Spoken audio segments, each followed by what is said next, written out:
भगवत गीता के नाम कुछ पल हर शाम चैनल में आप सबों का स्वागत और अभिनंदन। साथियों, आज के एपिसोड में आप सबों के बीच प्रस्तुत है भगवत गीता के पहले अध्याय का 14वां, 15वां तथा 16वां श्लोक।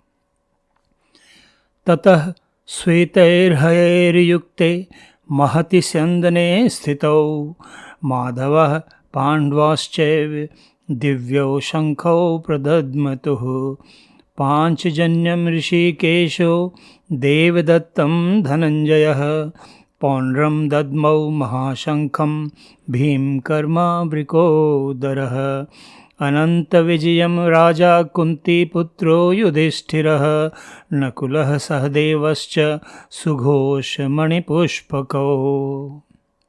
साथियों, इन श्लोकों के अर्थ इस प्रकार हैं। इसके पश्चात सफ़ेद घोड़ों से युक्त उत्तम रथ में बैठे हुए श्री कृष्ण और अर्जुन ने भी अपने अपने अलौकिक शंखों से शंखनाद किया। श्री कृष्ण ने पांचजन्य नामक, अर्जुन ने देवदत्त नामक तथा भयानक कर्म वाले भीमसेन ने पौंड्र नामक महाशंख से शंखनाद किया। कुंती पुत्र राजा युधिष्ठिर ने अनंत विजय नामक तथा नकुल और सहदेव ने सुघोष एवं मणिपुष्पक नामक शंख बजाए। कौरव पक्ष के भीष्म पितामह तथा अन्य योद्धाओं द्वारा उच्च स्वर में शंखनाद कर युद्ध के लिए तैयार होने की घोषणा के बाद पांडव पक्ष की ओर से भी अलौकिक शंखनाद की तुमुल ध्वनि द्वारा युद्ध के लिए तैयार होने की सूचना दे दी गई। इन श्लोकों के अर्थ पर ध्यानपूर्वक विचार करने से यह नजर आता है कि कुरुक्षेत्र युद्ध भूमि के दृश्यों का वर्णन धृतराष्ट्र को सुनाते हुए संजय ने भीष्म पितामह द्वारा सिंह गर्जन के समान किए गए शंखनाद की जानकारी तो दी, किंतु ध्यान दें कि वह उनके द्वारा बजाए गए शंख के बारे में कुछ भी नहीं कहता है। लेकिन जब वह पांडव पक्ष द्वारा किए गए शंखनाद का वर्णन करता है तो वह श्री कृष्ण तथा पांचों पांडवों द्वारा बजाए गए अलग अलग दिव्य शंखों के नाम भी बताता है। यही नहीं, संजय ने जब धृतराष्ट्र को कौरव पक्ष द्वारा किए गए शंखनाद का वर्णन किया तो उसने किसी रथ इत्यादि का कोई वर्णन नहीं किया। वहीं जब वह पांडव पक्ष का वर्णन धृतराष्ट्र को सुना रहा है तो केवल उनके शंखों का ही नहीं बल्कि श्री कृष्ण तथा अर्जुन जिस रथ में सवार हैं उसका भी विस्तार पूर्वक वर्णन सुनाते हुए वह धृतराष्ट्र को बताता है कि उनका रथ विशाल और भव्य है, उसमें सफ़ेद घोड़े जुते हुए हैं।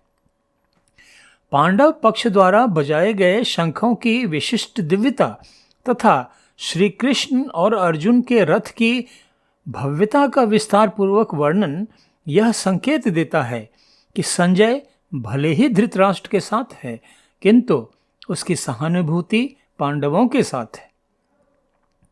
साथियों, इसका एक पक्ष और है कि संजय पांडव पक्ष की इतनी विस्तार पूर्वक चर्चा कर रहा है।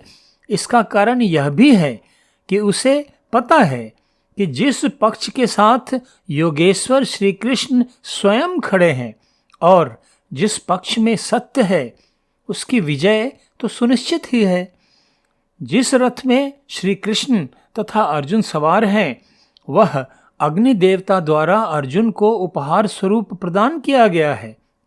उनके शंखों की तरह उनका रथ भी दिव्य है।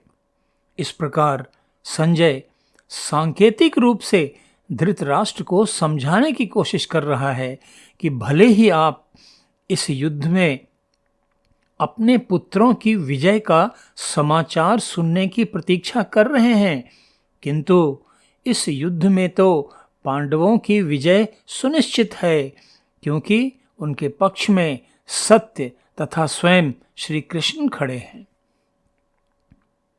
साथियों, आज का एपिसोड अब यहीं समाप्त करते हैं। कल भगवत गीता प्रथम अध्याय के 17वें तथा 18वें श्लोक के अर्थ तथा व्याख्या के साथ आप सबों के बीच एक बार फिर उपस्थित होऊंगा।